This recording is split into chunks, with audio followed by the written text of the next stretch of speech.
Coming up, we have Summer Fox talking about virtual reality for stroke rehabilitation in Nova Scotia. So Summer Fox is a Master's of Science in Clinical Psychology student at Acadia University. Her current research interests pertain to how technology can be used to enhance the accessibility of healthcare services for stroke patients. So if Summer is ready, I'm going to call her on down, and let's give her a hand. Can you hear me okay? Okay, perfect. So good afternoon, everyone, and I second that. I know people have been here since 8 a.m., 9 a.m. this morning, so thank you for hanging in there and being here this afternoon with us. And thank you as well to the audience tuning in from wherever you're tuning in and being here with us today. So it's wonderful to be here. I've really enjoyed listening to everyone's talks. Thank you so much for that. And thank you for inviting me here today to talk to you about the work that is going on at Acadia. So I'm going to be speaking to you today on virtual reality for stroke rehabilitation in Nova Scotia. So I'll be speaking to you on behalf of the Computational and Applied Neuroscience Lab at Acadia. So I'm really lucky that I get to work with Dr. Dan Bluestein, who is here with us today. He's an Associate Professor of Psychology at Acadia University, as well as an affiliate scientist with Nova Scotia Health. We also are working with Kyla Harris, a nurse practitioner at the Valley Regional Hospital, and Aidan Fisk, who is our virtual reality programmer at Acadia. So before I start talking, I wanted to start off with a question for the audience here, and if you're at home, feel free to drop something in the chat as well. So show of hands or nodding, who here has heard of virtual reality before? Okay, so a lot of people. That's really good. And so of the people who have heard of it, who's ever used it? Yeah, pretty good bunch. Okay. And so when I say the words virtual reality, what do you think of? And feel free to shout it out or put it in the chat. Definitely. So that's really a common response that we hear is when people hear virtual reality, they instantly think of video games. And so even there was a study done recently with computer programming students where they asked them, what do you think we can use virtual reality for? And the thing that they were most likely to endorse was video gaming. So that's something that's a really common perception. So we're talking about virtual reality today. So I wanted to start off by giving a shared definition that we can all reflect back to. So what is virtual reality? So what it is it's a type of head-mounted display system. So that means that you put it on your head, and it really immerses you into a 3D environment. So you can see on the slide here, that is a head-mounted display system. It's called the MetaQuest 2, and it's what we use in a lot of our research. So what you do is you put it on, and the individual, wherever they turn, are going to be put into a virtual space. So they're no longer going to see what's around them. I could put on a virtual reality headset right now, and I wouldn't see you. I would see whatever was going onto the headset. So you can kind of compare it to when you're working on a computer. In front of you, you have a 2D screen that you can see and engage with using a mouse or a keyboard. But when you put on virtual reality, you can turn to the left or the right or do a 360 spin, and you're going to still be in that virtual world.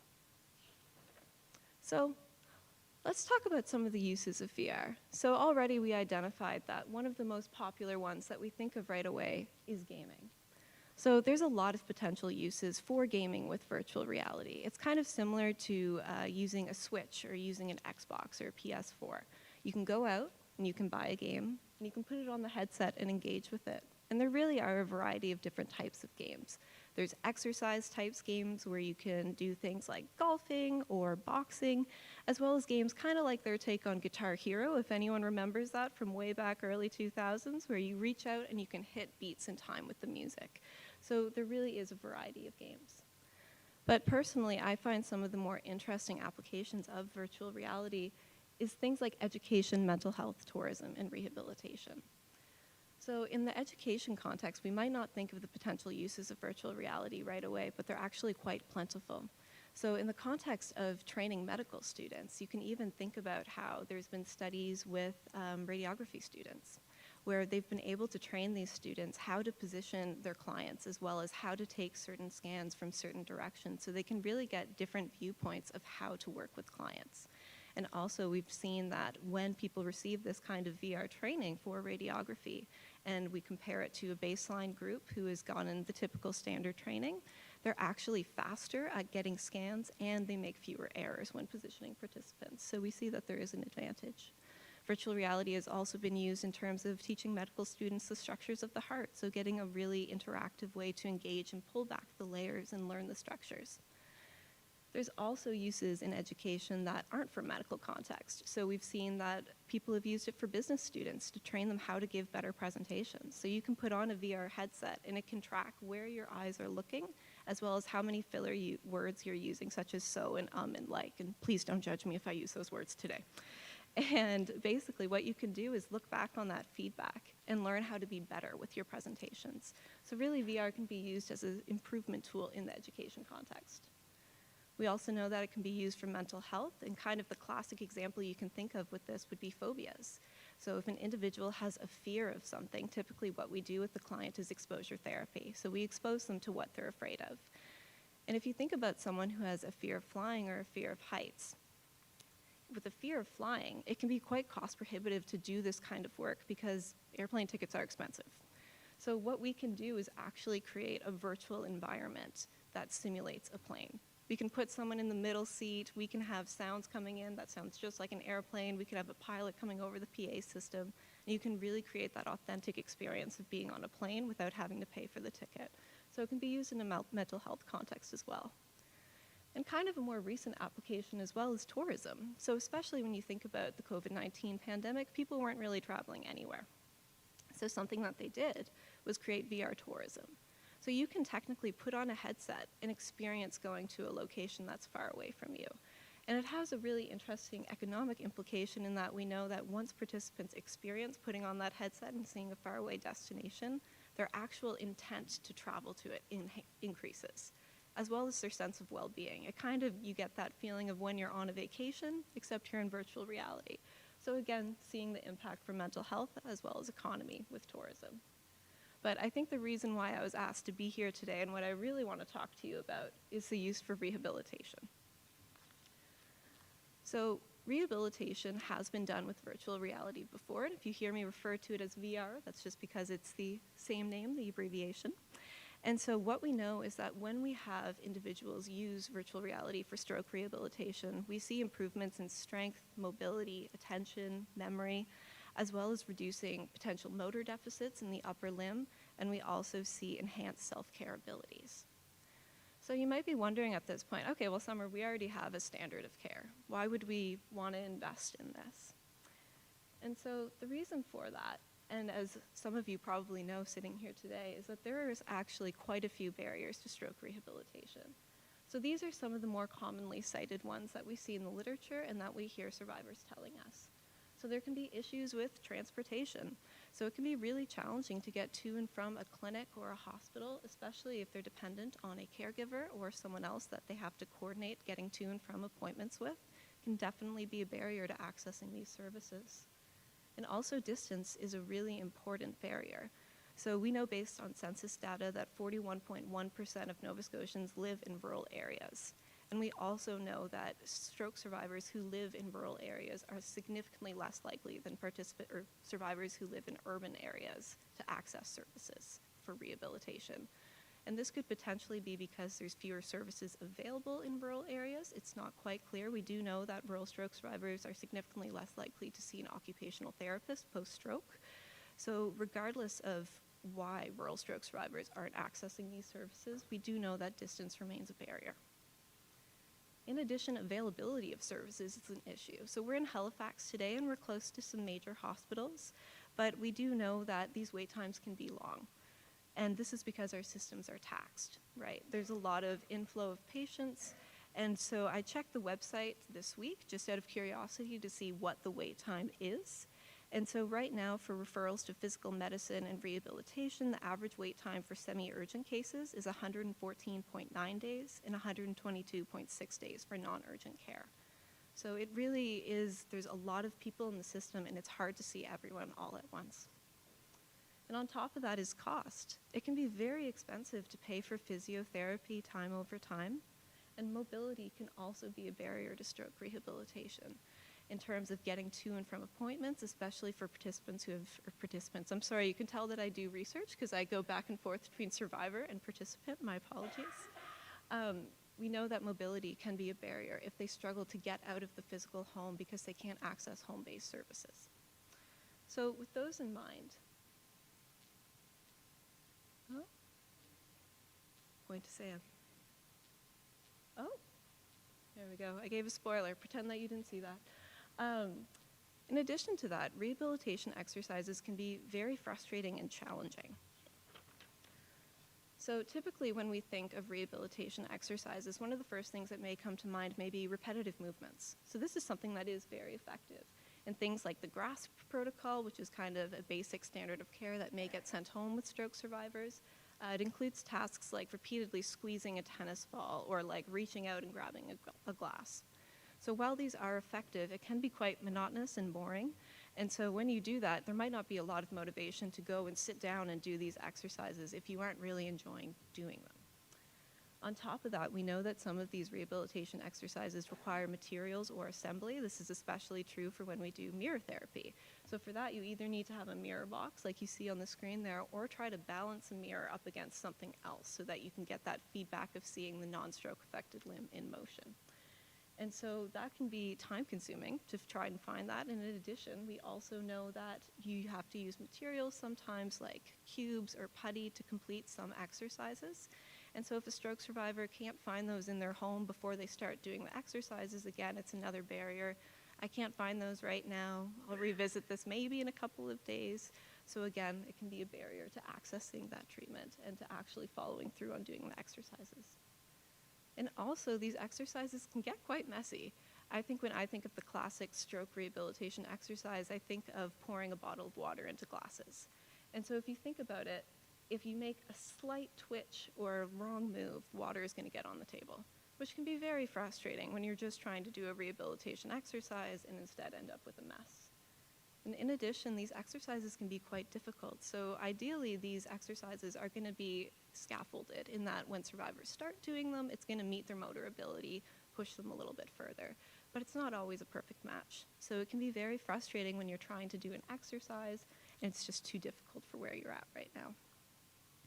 So to summarize what I've said so far, accessing rehabilitation services can be difficult because of the barriers of distance, of cost, of mobility, of the wait lists, and also they can be quite frustrating and challenging because of the need to do repetitive movements, assemble materials, and as well as the fact that it can get messy and be difficult. So this is why we're proposing a virtual reality solution.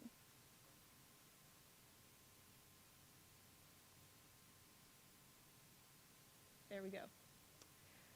So, what we've been doing in our lab is we've been developing a low-cost and portable virtual reality system that stroke survivors can use to engage in really immersive and engaging virtual reality exercises. So as we've talked about, these exercises have been done before using virtual reality, but what sets ours apart is the fact that it's portable and it's low cost. So prior research that has done some VR rehabilitation work in clinics where it's not portable has used systems that cost $1 million. So it can be quite pricey. And so if a clinic wants to invest in this, they only have to pay the $420 up front to get a commercially available headset like the MetaQuest 2, which you can see on a participant right over there. And then they'd be able to offer this portable treatment to stroke survivors. So what we do with this VR headset is we allow participants to choose from one of 14 plus different activities. So we've developed a library with the help of our virtual reality programmer of different exercises that they can do that can facilitate gross reach movement, reaching and grasping, as well as that precision grasp movement that you typically get with rehabilitation exercises. So how we do this is we divide it up into two types of tasks you can do. We have your more classic activities of daily living. So those are the exercises that you might be more likely to see in a standard rehabilitation program. So you can see an example of that on the slide here, which is actually our take on doing bottle pour with cups in virtual reality. So you can see someone's virtual reality hand in the top left of the image there pouring that bottle. And then in addition to that, we also have gamified tasks. So these gamified tasks are really designed to be engaging and fun. So to take away that idea of rehabilitation being work. And instead, you're doing something that's going to be engaging. You're going to try to get a high score and try to beat someone else. So this on the slide is our take on Pac-Man. So basically what we have participants do, and this is a precision grasp task, we have them come in and they make a fist. And depending on how tight they make this fist, we're able to move that dog up and down. So as they do this repetitive movement over and over and over again, they control that dog, so it tries to get as many of those circles as possible. So really a game-based task. And so on the next slide,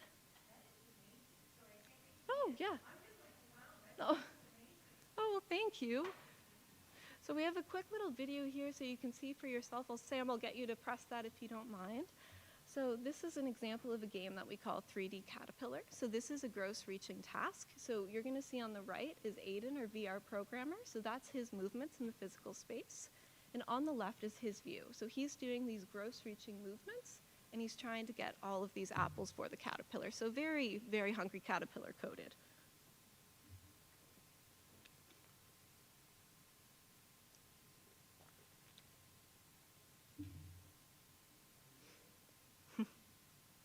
Oh, and I'm supposed to point up here. You think I'd learn. And so the other really neat part of what we've developed into this technology is motor amplification. So essentially what motor amplification is that we're able to amplify the movement in stroke survivors' hands. So the whole idea of motor amplification is that post-stroke, learned non-use can happen. So essentially a stroke survivor may have reduced mobility in one limb. Because it's really frustrating to use, they stop using the limb. So something that we've seen in the research is that when we use motor amplification, stroke survivors are significantly more likely to use their stroke-affected limb in daily living activities outside of the virtual environment. So really it facilitates using that limb more. And so what's different about our program is that the program that originally used this was the one that cost $1 million. So down to 420 we thought was pretty good. And so what we can do with this is we can apply the motor amplification to 3 different metrics. So range of motion, which I'm going to show you an example of on the next slide. Grasp force, so if someone can only go like this with their stroke-affected limb, we can make it a full fist in the virtual world. So even though in the physical world it's still going to look like this, they're going to get that visual feedback in the virtual world of looking like a fully closed fist. In addition, we can also do wrist rotation, so they may only be able to rotate, say, 30 degrees in the physical world. We can make it look like 90 degrees in the virtual.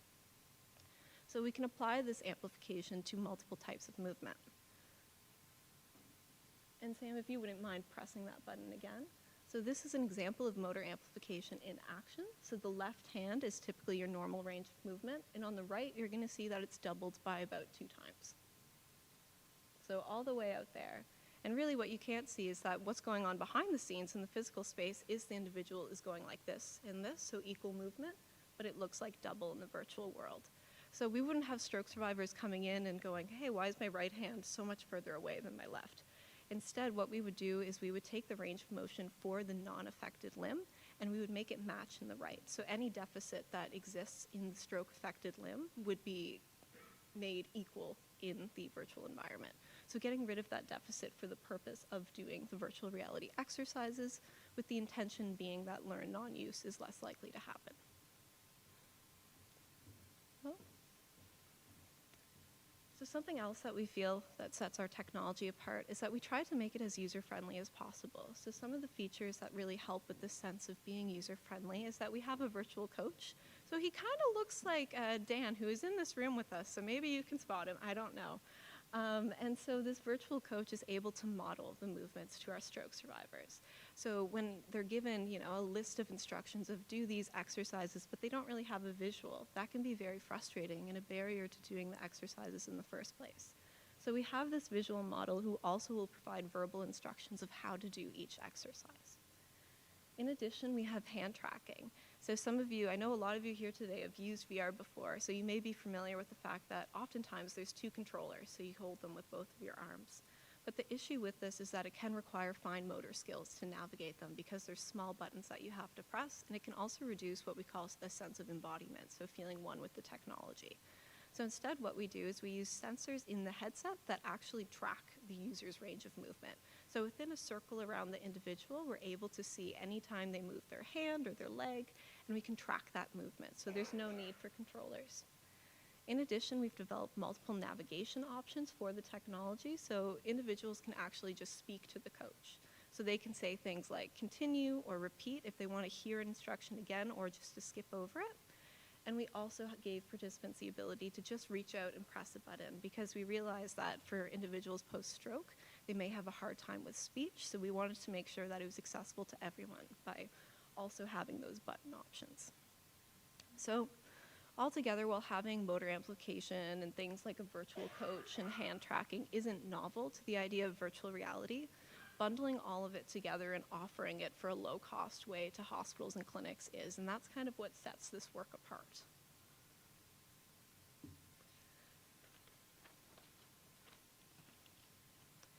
And so something else that was really important to us as we developed this technology was really having a user-centered design approach. So one of the first things that we did was we met with Kyla Harris, who is a nurse practitioner at the Valley Regional Hospital, and we formed a collaboration with their stroke unit.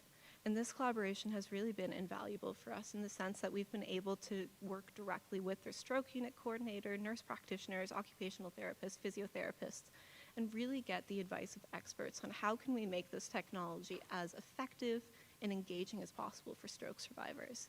So we've even been able to take the technology to the hospital and do demos with them so we can get their direct feedback.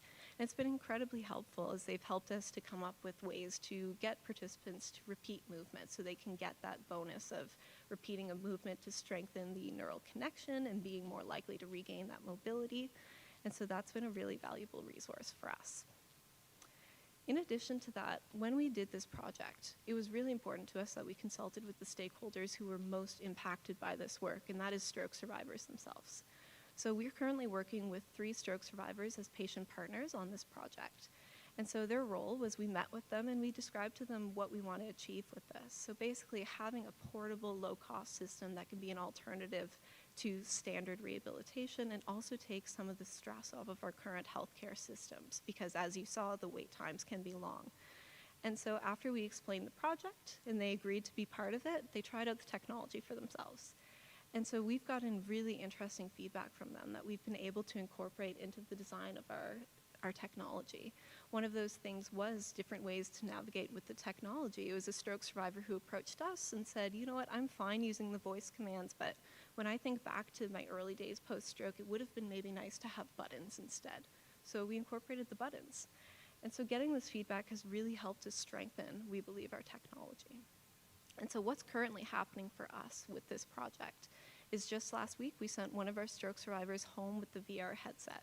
And so he's going to provide us with some feedback on how he finds using the headset in his own home. Because it's one thing for someone to come into the lab or into a clinic and to try out the headset, but it's another for them to be doing it in their own homes when we're not there to explain something or to show how to do it.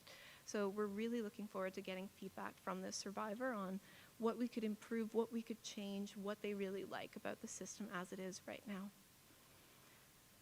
So kind of to summarize again where we're at, because I know I'm sharing a lot of information with you all, and it's late on a Friday afternoon, so I'm aware that maybe some of the things I'm saying, it's like, oh. So where we're at with this was we have this low-cost, user-friendly technology that we've been developing with hospital staff and testing out with actual stroke survivors to get their feedback. But we had some big questions that still remained. So I'll draw your attention to this statistic right here. So this was from a paper that was published in 2021, working with stroke survivors and asking them, how likely would you be to use technology for rehabilitation? So you can see that 100% of younger stroke survivors, so less than or equal to 45 years old, 66.7% of middle-aged stroke survivors, so they classified that as 45 to 65 years old, and 63.6% of older stroke survivors, greater than or equal to 65 years old, were interested in using technology for rehabilitation. So I don't know about all of you, but even though I'm working with virtual reality, when I think of technology, the first thing I think of are computers and cell phones, things like that. So we don't know with this study if they were also thinking of that when these survivors answered, but my guess is yes. So I wonder if we asked them about virtual reality, what would they think? Would they also Would they be more or less likely to try it out? We don't really know. And so keeping in mind that the middle-aged and older stroke survivors weren't as interested in using technology for rehabilitation, we can look at the demographic breakdown from the Government of Canada of who experiences strokes.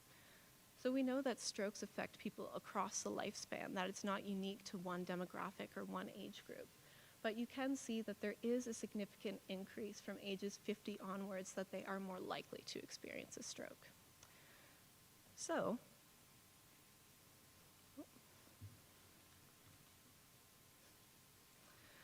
this really brought us to a junction of our research.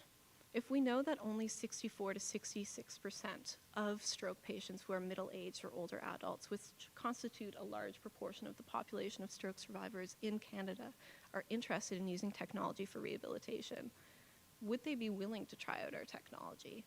So it's great to develop technology that is effective and engaging, but what really matters is that people are willing to use it and that they're willing to exact the benefit from it.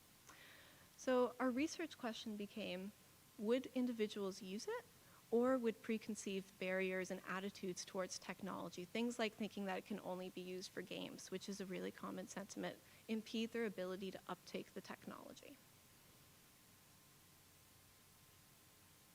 So this really started a second study for us. So what we did was we worked with a population of 62 healthy older adults in the Annapolis Valley. So we worked with older adults and not stroke survivors for this, just because it was easier to recruit that way. And we figured it would be representative based on the demographic of the attitudes. And so we recruited these participants for a study that had two main objectives.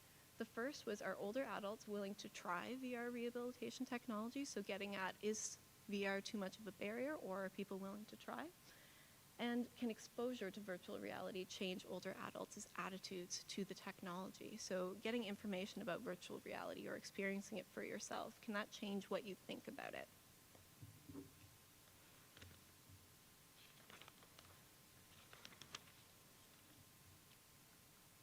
So what we did was we recruited these 62 participants and we randomly divided them into two study conditions. So the first study condition was a virtual reality experience. So we actually had participants come into the lab and try out our VR technology. And the second was just giving participants a VR informational handout. So providing them with some basic information on what virtual reality is and how you can use it. So with this, what we were getting at was we were curious to see if, in order for an attitude change to take place, do you have to experience virtual reality for yourself, or is it sufficient to just learn more about it? So to give you more information on what these study conditions look like, in our VR condition, and you can see one of our participants on the left there, we had them come in and we had them complete a survey. So on the survey were 5 key statements, things like, I think virtual reality would be easy to use. And we asked them to identify their agreement with these statements, so really getting at their attitudes towards the technology. We then provided them with a 15-minute VR experience. So you can see on this slide 4 of our different VR activities. So on the top left is what we call block stacking, and Sam will get you to press the play button on the left video there. And so this participant is actually doing block stacking, so you can see them moving those blocks up, and basically with that you're making a tower as quickly as you can. On the right you can see our 3D caterpillar task, which you already saw the video of. They then completed bottle pour, so a classic activity of daily living, and then they completed a gamified task in which they had to hold a hoop and pull it over a wire several times. So we really wanted them to experience these 4 different activities that we might actually use with stroke survivors. And then after they completed these 4 activities, we had them revisit those statements that they first saw when they came into the lab, and we asked them again to indicate their agreement with the statements so we can get an idea of, did that exposure change their attitudes? There we go. And then in our other condition, we gave people a VR informational handout. So they first came in, again, saw those 5 statements, and they had to indicate their agreement with them. And then we gave them this handout. So on it is just some basic information about what VR is, how you can move through it, a quote from one of our study participants, and then on the back we gave them some survey trivia, just so they could get some experience of testing their own knowledge of what they remembered from doing the exercise. And then after that, we had them revisit those 5 statements. But we were advertising ourselves as a VR study, and it felt kind of cruel to tell people you'll have a VR experience and they come in and just do an information handout. So we always offered them a VR experience afterwards, and I can say that of the 31 participants who were in this condition, they all opted into trying VR, which was really cool to see. And so as for the data analysis, we actually just wrapped up data collection last month, so this is all very new. So I can't tell you today if any of our findings are significant, but I can show you the general trends of the data and what we saw from this study. So again, there were 5 key pre-post intervention statements that we asked for agreement with, and you can see that it was on a 6-point Likert scale. So participants indicated anywhere from they strongly disagreed with the statement all the way up to strongly agreed. So that's kind of how the data worked. And in terms of demographics, when we looked at our data, in the end we recruited 36 women, 26 men, and the average age was 71 years old. So it was really great being able to get this technology into the hands of older individuals who had never had that experience before. And of our sample, 84% had never tried virtual reality. So it was a population who really had no experience with the technology coming in.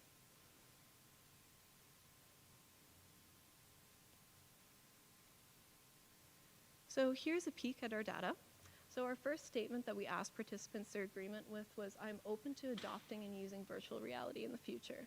So what was really neat about this is when participants came in, they were at a 4. So that indicates that they agree. So they were open to adopting even before the exercise, which is really promising when we look at that there's an intention of, okay, maybe I'll use this even before they experience virtual reality. You can see a slight increase as well in the trend of the data after the intervention in both our infographic condition in blue and our VR condition in green. Our next statement we asked for agreement for was if I had access to a virtual reality system, then I would want to use it. So again, you can see that participants started out at a 3 or a 4, which was our options for I don't know, neutral, up to agree. And so afterwards, we again saw a slight increase in that data.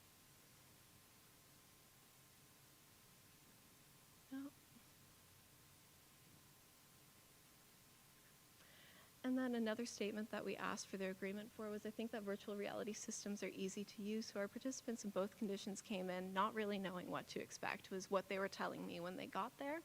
And that's indicative in the data as well. Before the intervention, they were firmly at I don't know, neutral for what they thought about the statement. And afterwards, we saw a really strong trend into that agree zone. So believing that virtual reality systems are easy to use. And then we also wanted to get at the idea of being nervous to use technology. So really that technophobia component of would participants feel like maybe I'd break the technology. So we asked them to agree with the statement, using a virtual reality system would make me nervous. So off the bat, what's really interesting is you can see that participants were pretty firmly in the disagree range. So coming in, they didn't really think that virtual reality would make them nervous. And while we see that there wasn't really any change in the trend for the infographic condition group, our VR group did have a decrease in the idea that using virtual reality would make them nervous. So they felt less nervous about using the technology. And then our last question for our participants was, based on what I would know right now, I would recommend the use of virtual reality to a friend or a family member. So the idea of, I had a good experience and I want to share that with you. I'm going to share this virtual reality technology. So coming in, participants were firmly in the I don't know neutral, the 3 range, and then they went up into the agree range. So really overall, the trend that we saw across these questions was that participants came in with fairly neutral to positive attitudes, and we saw a positive trend in the data. Again, I don't know if this is significant. This will be my quest over the next 2 weeks when I analyze this data, but it is promising. And I also wanted to share with you some of the participant feedback we got from this healthy population who tried the technology. So things like, I didn't know what to expect, that was cool, contact me if more stuff like this comes up. That was fun, I'd do more of that. This is a riot. And a personal favorite of mine, we had someone come in and say, I can see how this would be really useful for stroke patients. And this individual had a loved one who had experienced a stroke, so they were very interested in how the technology works and what our plans were for it. So even though this is working with a healthy population, what we can take from this is the idea of, is using the technology and fears of using the technology and attitudes towards VR going to be a barrier for stroke patients? So based on the trend of the data with our older adults, it looks like they have fairly neutral to positive attitudes towards VR. So we're going to investigate that. But it's promising for our stroke survivors if they feel a similar way, that our technology wouldn't in fact be insurmountable for them to use, that they would be willing to use it, and that it wouldn't be too much of a barrier to try something new. So what comes next? As I said, I'm going to be analyzing the data from the older adult study, and if anyone's curious about that, I can share that with you. And we're also going to continue doing our VR testing for feedback with our stroke patient partners, so getting that invaluable feedback from them of what they like about the technology and what they'd like to see done differently. And based off the feedback from these two groups, we're going to implement changes to our program so we can really roll it out in a larger way with stroke survivors. So the step after that would be conducting a feasibility study with the Valley Regional Hospital. So as our partners, they expressed an interest in us doing that there. And then afterwards, we would really like to conduct a study with chronic stroke survivors. So we're located at Acadia University, so in Wolfville, but we really would like to stretch out and get involved with more survivors across the province. So really expanding and potentially doing a multi-site trial. But I wanted to say thank you today for inviting me to speak. It's been a lovely day of listening to really powerful speeches, and as well as the panel I saw a snippet of earlier that was wonderful.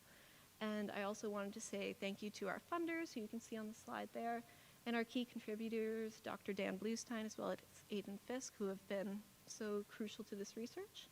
And if anyone has any questions about the research, I am happy to answer that now, or if you have a question or would like to participate in the research, you can feel free to reach out to Dr. Bluestein, whose email address is right at the top there.